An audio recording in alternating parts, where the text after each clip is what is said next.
Hello and welcome folks to Agathos Flight School. This time crosswind landings in DCS, both from the left and from the right side with 15 knots of crosswind. First we will take off with crosswind from the left, so full aileron into the wind, elevator full back, and I aim for that cloud ahead of me. To keep the nose straight. I don't look at the nose but at the cloud, so I immediately see when the nose tries to drift to one side and I need to correct. Takeoff procedure is standard as in DCS, means wheel brakes on, throttling up to 13 inches at 2300 RPM and then let go. In this takeoff with crosswind from the left, I drift a little bit off to the right after I'm airborne because I forget to give more deflection angle into the wind to keep along the runway. But nevertheless, I'm airborne and that's safe.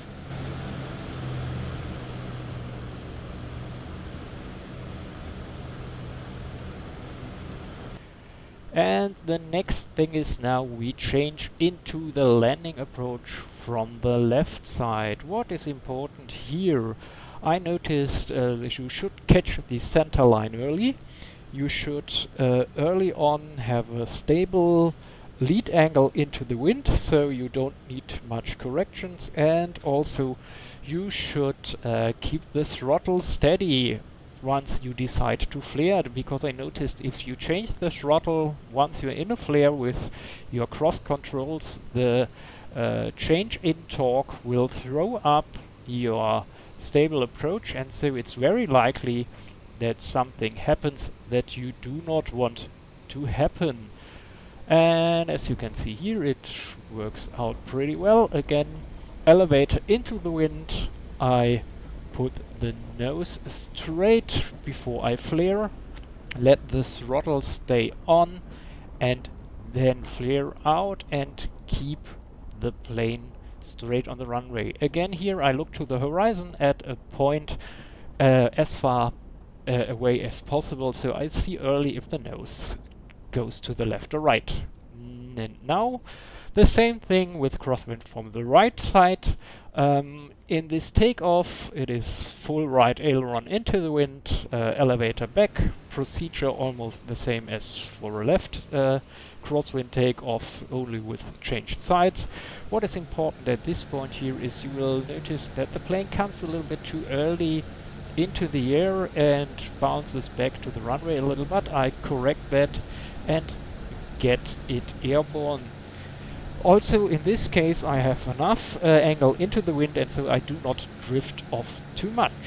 And the last thing we will see here is now the landing approach from the right side.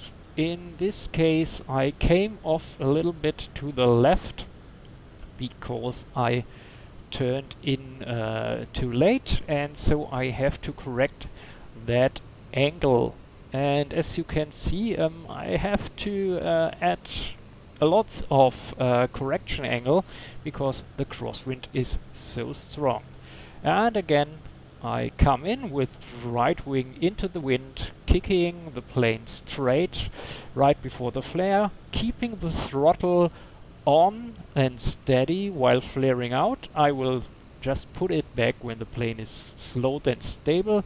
And what you might also note is that I land on the left side on the runway. This is in a case of a right hand crosswind not the worst you can do, because the wind tries to push your nose to the right, and so if you land on the left side of the runway you have a little bit more room to maneuver. That was crosswind landings in DCS. Have fun folks, see you again here at Agathos Flight School.